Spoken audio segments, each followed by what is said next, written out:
Welcome to the Amazing Authorities Podcast, where game changers, visionaries, and category leaders share how they built their brands, platforms, and global influence. Your host is Mitch Carson, international speaker, media strategist, and creator of the Instant Authority System. If you're ready to learn from those who've done it and want to become the go-to expert in your space, you're in the right place.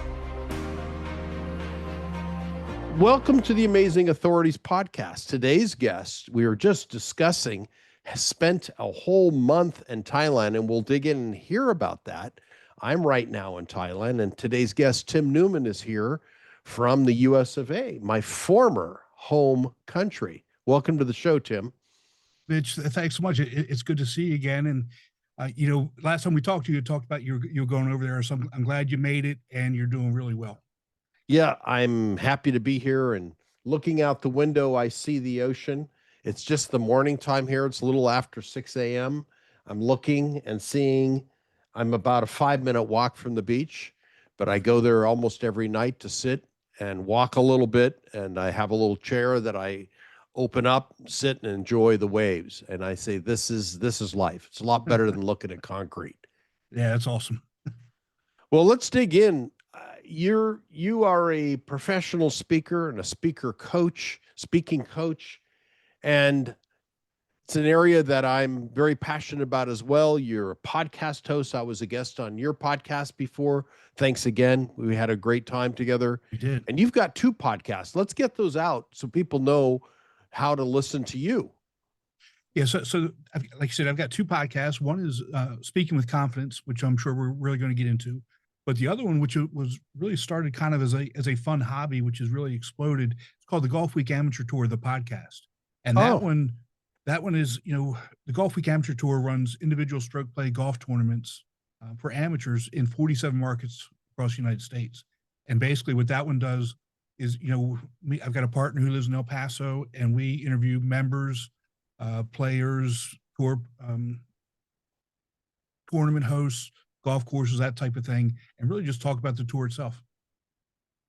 And actually, we have one of our members is playing in the U.S. Senior Open here coming up in 2 weeks.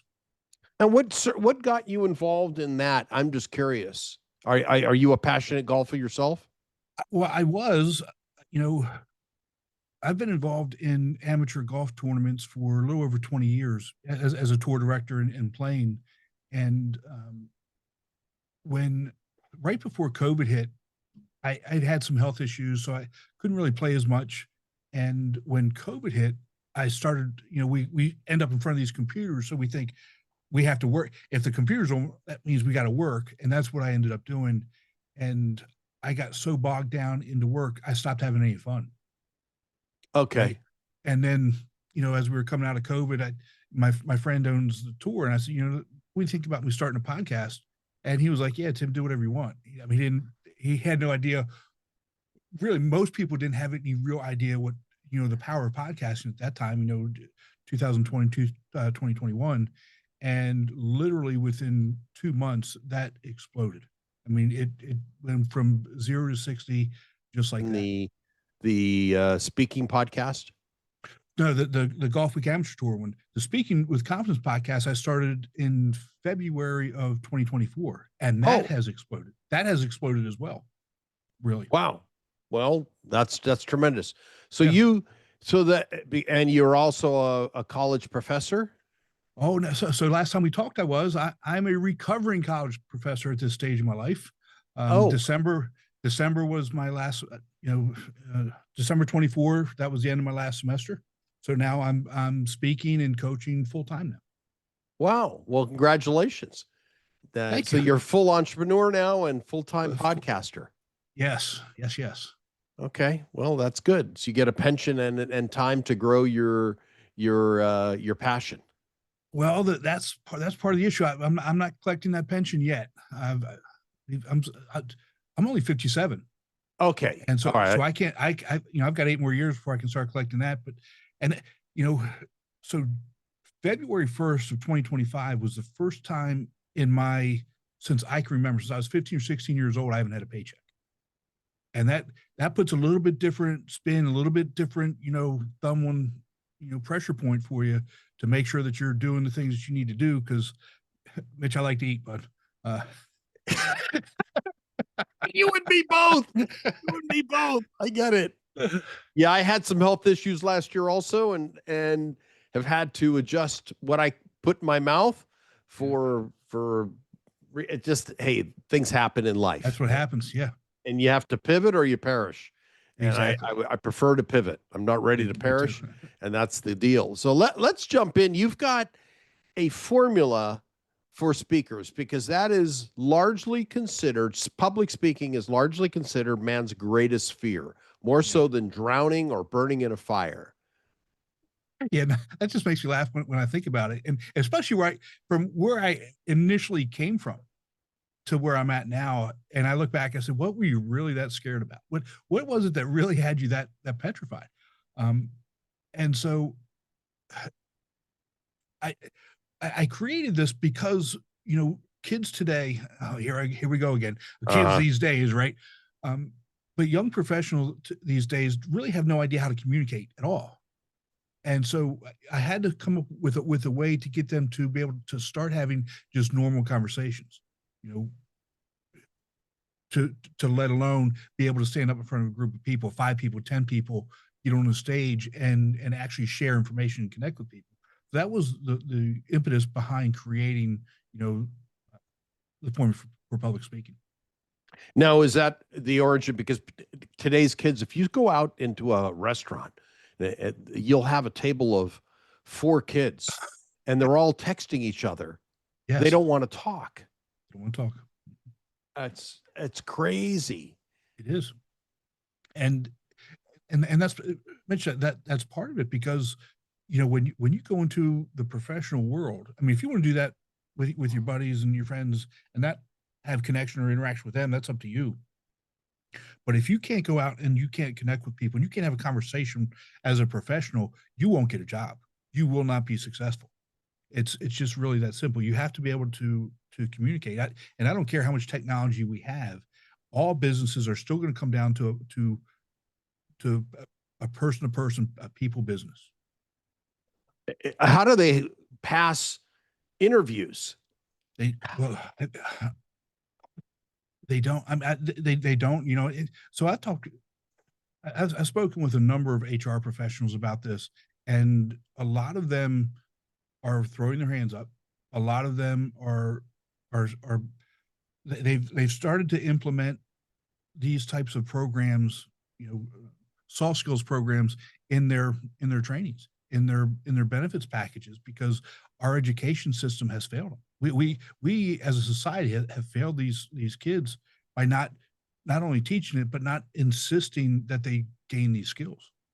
And it's hard. So, companies and organizations are spending more time and money training, young professionals how to communicate, and how much that's costing them in revenue and time, and those types of things. It's insane. Well, tell us about your formula. So basically the formula it's really a step-by-step system. It's a basic system that you can use in pretty much any type of interpersonal, communication, presentation, etc. And the basis of it comes down to what you and I know. You have to know who you're talking to. You have to know who your audience is.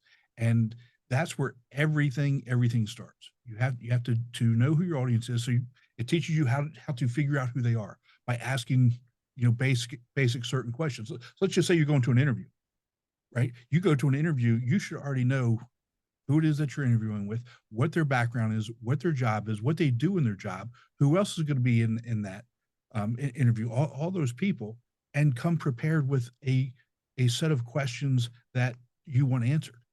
And so when you're talking to them, you can communicate with them on a certain level. You're not saying, oh, I don't know what you look like. I don't know who it is I'm supposed to be meeting with. And so that you go in with a little bit of confidence. So the first piece is knowing your audience. The second piece is cultivating or curating your content. You can't curate content if you don't know who you're talking to, and why they want that information, and how much information to give them. So then you have to curate your content. The This next step is the expectations. What are the expectations of the people that you're going to be talking to? If you've been hired by somebody, what are their expectations of this interaction and communication, presentation, whatever that may be? And what are your expectations that you want them to get out of this as well? And now you take all of these things and you put them into the final pot, which I call the script, which is, the catch-all for everything, the story that you're going to tell them, how you're going to practice, how much time you're going to spend on this, the weaving of it, all those things. If you're going to have a visual, then you do the visual. So it's all those things put together. If you can do those things step by step, that really does kind of get rid of that fear factor, because you're pretty much prepared to go in and actually have a conversation face to face with them, because you've done the work. All right, I'm going to put you on the spot here, and I know you can dance. I can dance. All right, so I'm going to let you lead the dance. Mm-hmm. Okay. I'm young Mitch. I'm 22 years old, 23 years old. I've graduated college, and now I'm out interviewing. I'm like every other 23-year-old. I am addicted to my phone, and I am scared to death to communicate to somebody who's over 30, who has a position of authority. I've already gone through the HR. The HR lady was sick, so I got past that first screen. And now I'm meeting with my direct report manager, who I will report to directly. And she is this super attractive 35-year-old woman. And I'm physically attracted to her, yet not able to communicate with her, because the best way for me to communicate is my phone. And I'm applying for a entry-level sales position in the, let's just pick an industry, the brokerage industry. I want to work for Merrill Lynch. The very first thing that you have to do is the phone has to go away.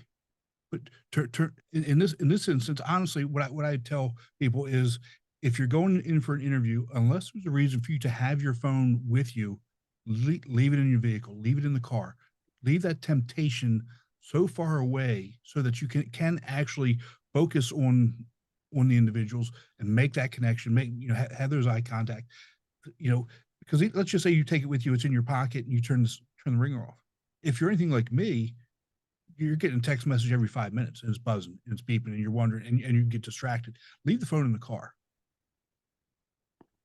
And that takes care of a lot of it. But number two is you have to make eye contact with people. You have to actually build that connection. I don't care how attractive this person is. I don't care what they're wearing, I don't care if she's naked. It doesn't matter, because you're going in for a business interview. This is business, and you have to act and be professional, right? And so, like, let's just say, a lot of these interviews now are initial interviews are done like this. They're done by Zoom, right? And we talk about making eye contact. And so, like, right now, I'm looking directly into the camera. Same here. Okay. So as soon as I do this, now I'm looking at the screen, and I'm looking at your face. The first thing that you think is, okay, Tim's not paying attention. He's disconnected. So when you're doing that, it doesn't really matter. You have to be confident enough to look in the camera, knowing that your audience is engaged because of the way that you're communicating. When you're in person, you have to have that same type of feeling, eye contact, be engaging, and then you have to listen. So if you're in that interview, Mitch, you have to listen. Okay, and she's asking you a question. What is she actually asking you? Listen to the question, take a second, pause, and then actually answer the question. Tell a story, because everything that you're going to be asked, they probably already know the answer based on your resume. They're looking for you to be able to, how well you actually communicate the things that you've done, and for you to be able to show that you can actually do the job. If you're going into a brokerage firm, you're still going to be dealing with clients, right? You're going to be dealing, and you have to, pick up the phone or get on a Zoom call or do it face to face with them and listen to what your clients want you to do with their money, right? You've got to exude confidence, confidence in the investment, and confidence in yourself, or you will perish in that industry. Very, very, very quickly.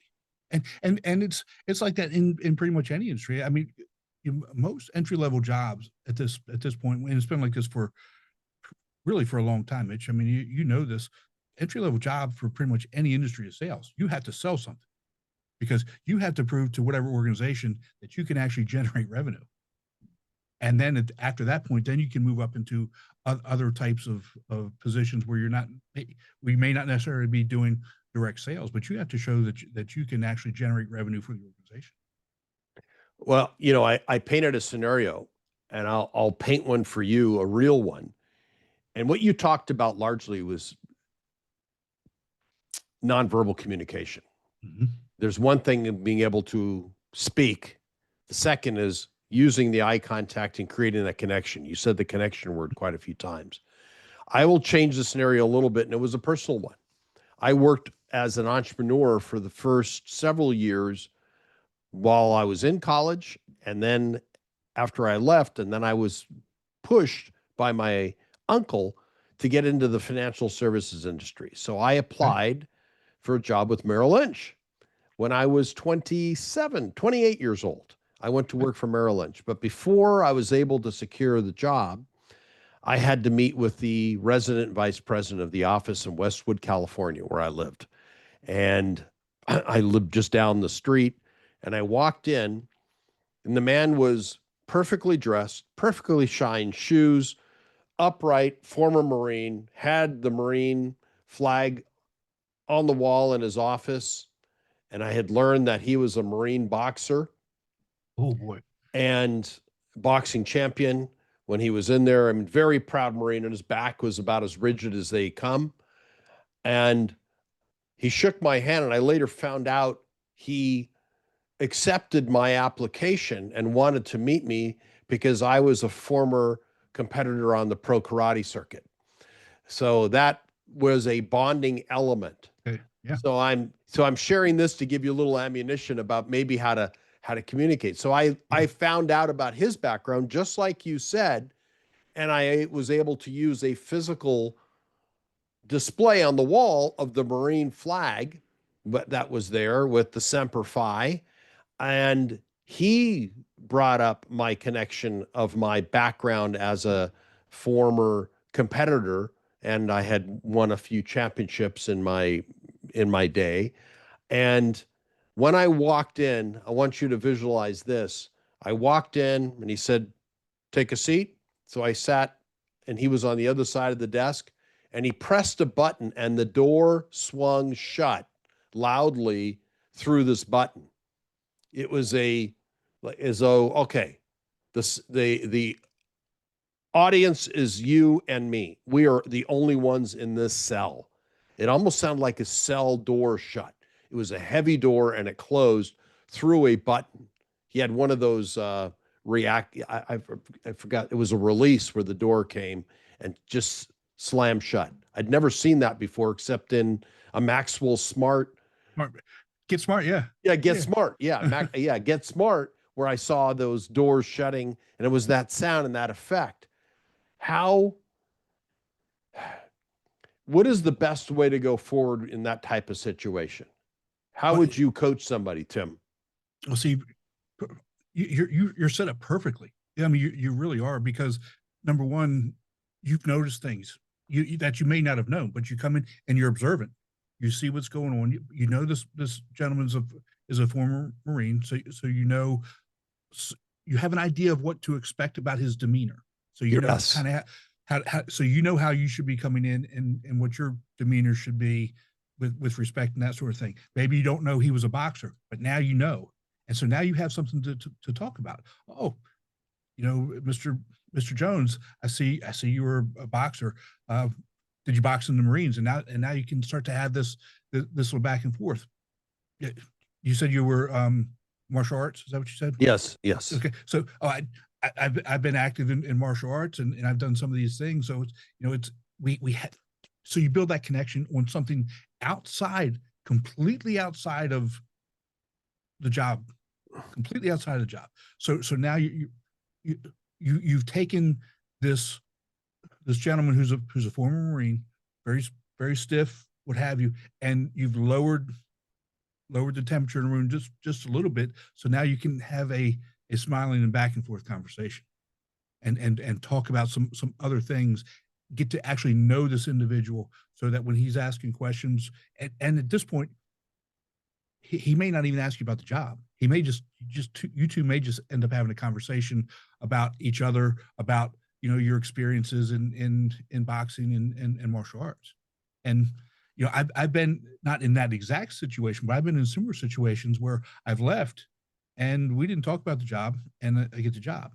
And on the other hand, I've interviewed people that same way, didn't talk about the job, and I've offered people that job because of that comfortableness of having that conversation, that connection.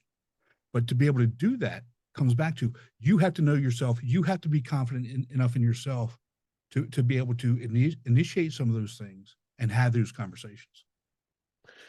Well, and how important is public speaking? Let's tie it to income. I've read some stats, and you probably know well about this. If you communicate well and you are a proficient public speaker, is that a differentiator when it comes to earned income? Oh, absolutely. Look at it like this, Mitch. I mean, you could have the best idea in the world, but if you can't communicate, it doesn't matter. You're not going to sell it. Those people that can communicate whatever it is are the ones that are going to get paid. Those are the ones that are going to be promoted. Think about it from a lower level perspective. Right? If you're in a meeting and your supervisor is asking for a solution to a problem, and you come up with a solution that you can actually communicate, it may not be a great solution, but it's a solution. And you come up with a solution and it works, and you've communicated it. It may not be as good as mine, but if I don't really share mine, or I can't communicate mine, you're the one that's going to get hired. You're the one that's going to get promoted. And I'm still going to be over here. The next time, same thing's going to happen, and you're going to get promoted. And think about this. Think about it from a public speaker's on stage perspective. The good public speakers are making a ton of money going on stages. Those people who aren't public speaking is from a stage perspective is a craft. Yes, it is. Those people that are not working on their craft are speaking for free. Those people that are not working on their craft are making. There's nothing wrong with making $1,500. There's not. I'm not. So don't get me wrong there. But if you're going to work on your craft and you want to be the best at what you do, you have to work on it, and you can make a ton of money doing it. I'm talking. You don't. I mean, you know this. So it goes the gamut of from a employee perspective, moving up the ranks, to a standing on stages perspective as well. Well, I spoke yesterday to a gentleman that I interviewed who is a New York Times best-selling author, and he's missing his 4 limbs. Oh, yeah, and so he's got a unique. Mm-hmm. He's got a good story. Yeah, he's got a unique method, but he's a New York Times best-selling author, and because of that status of achieving that credibility level, he is a 25K plus keynote speaker. Talk to me about some of or talk to the audience so people can hear this. What are some of the potential outcomes they can expect if they tick all the right boxes to become a professional speaker?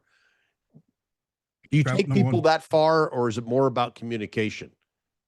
Well, my specialty is initially communication. I mean, that's communication. Okay. That's where I thrive. I mean, can I do that? Yes. I thrive with helping people become better communicators. But think about it like this. You can travel the world. You can set your own schedule. You know what? I love some of the things that you've done in your career. Let's just put it that way. And the way you've leveraged your abilities and your skills, going from QVC to speaking on stages across the world, and the experiences that you get are from a cultural perspective, from a growth perspective. Those types of things not only, again, culturally make you better, but professionally make you better as well, because you're around the best people speaking and you're saying, wow, you know what? I just saw Tony Robbins do this in person, as opposed to watching it on video, watching it on TV. I saw how he did it on person. I saw it behind the scenes, how he did it. And that's good. I can start maybe try some of those types of things. And when you're around the best, that only makes you better. Sure. And you pick up those nuances. And that's kind of the way it is. And going back to, what my strength is being from a communication perspective. If you're around people that are good communicators, that's going to make you better as well. And so you need to surround yourself with those people. So if you're sitting, go back to your initial example, 4 buddies sitting around a table at a restaurant, texting each other. Maybe those probably aren't the best 4 people to be hanging out with. Maybe, or you say, you know what, guys, let's number one, let's put our phones down and actually have conversations together or with other people. Whatever it is. So just indulge me here for a second. My father, he died unexpectedly a number of years ago.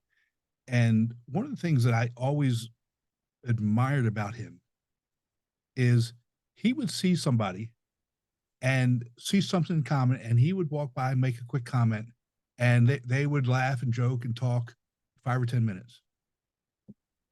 Right. And when I was younger, I was like, oh my God, Dad, what are you doing? What are you doing? And I found myself doing the same types of things. And some of those connections that you build and learning how to communicate with different people and telling them the story, just telling whatever story it is as a practice to something that you may tell on stage and see how that lands and see how that clicks. It's a game changer, Rich. It's a game changer. Just having that confidence to just make a quick comment to somebody and what that can do. It's a game changer. Well, and you make that's all practice to become a better communicator. Yes, so absolutely. what would you describe a great communicator? Wow. Mitch, that's a really good question. I think there are so many characteristics. I think the first thing that we have to look at is, are you a good listener? Okay. Do you listen? Do you listen? Do you Love ask good? Do you ask good questions? Good. Do you think before you speak?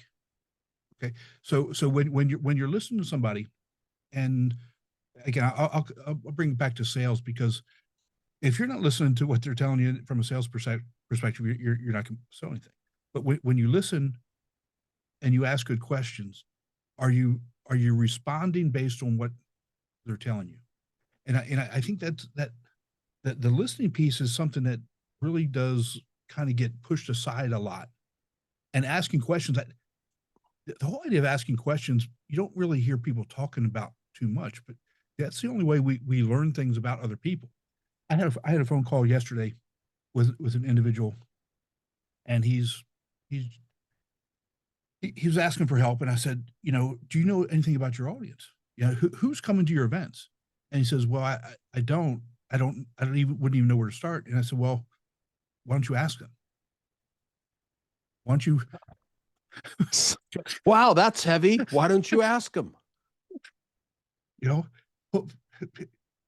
many times have you been to a restaurant and the manager will come over and says, how's your meal? Or is your meal good? So when somebody is coming to your event, why don't you say, you know what, I'm so glad you're here. How'd you find us? What is it that you're enjoying? What do you like? And, you start asking people, and you start to get themes. Now, you're getting a better idea of, number one, how you're going to communicate with them, how you're going to market to them, how you're going to grow these types of things. And I think the whole idea of listening and asking questions is something that's not really emphasized enough.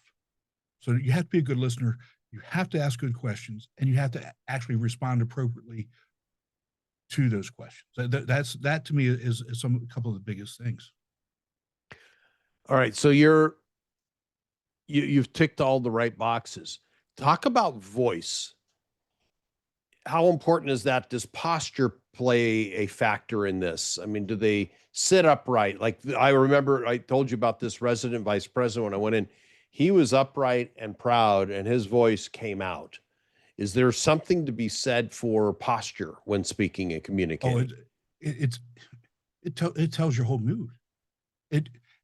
So yeah, yes, absolutely. And I think that when you look at somebody, when you're doing it here, it's really incredibly, posture is so incredibly important, because let's just say I lean back like this.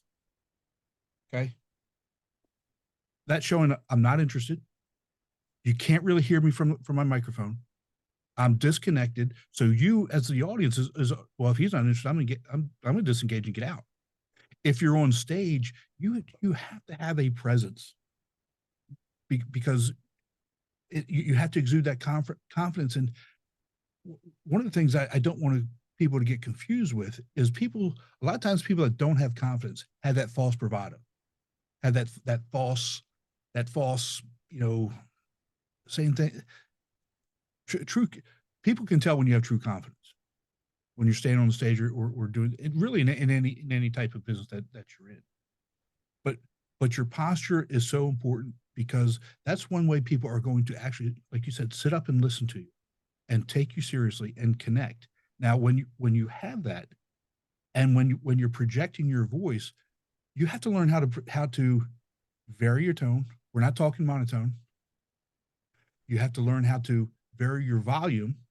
So when you're going to talk softly, when are you going to raise the volume, when are you going to speak a little faster, when are you going to slow down, all those types of things that's part of the craft that you have to learn, which makes you a good communicator, just like any regular conversation.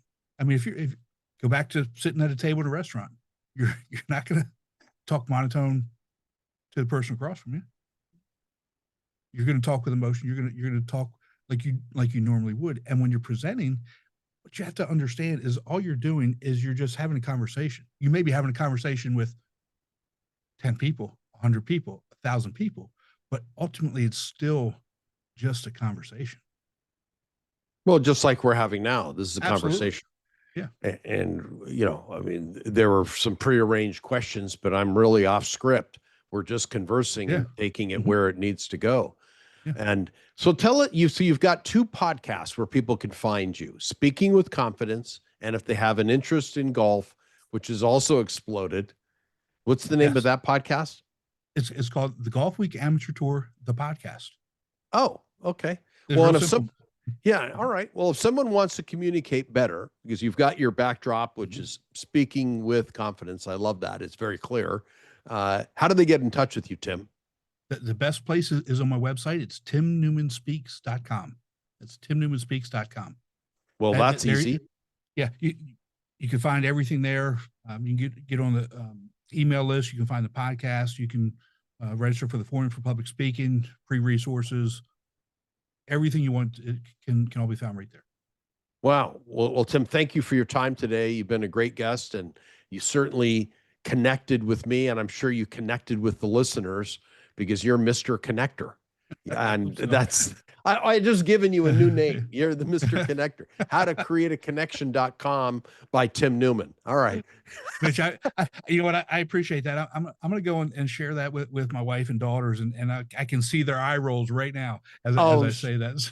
Well, whatever works, and they're going to say, exactly. Right, Dad, or okay, honey.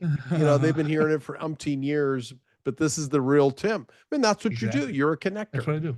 Mm-hmm. Yeah, and you're a connector. I mean, just it's a reality, and you're living your passion now, and you're able to share that with others, and people are certainly going to have great takeaways from this broadcast today.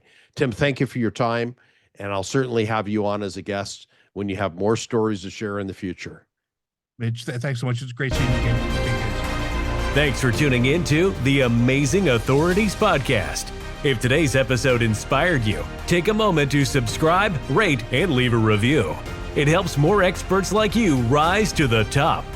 For behind-the-scenes access and free resources to boost your authority, head to MitchCarson.com. Until next time, stay amazing.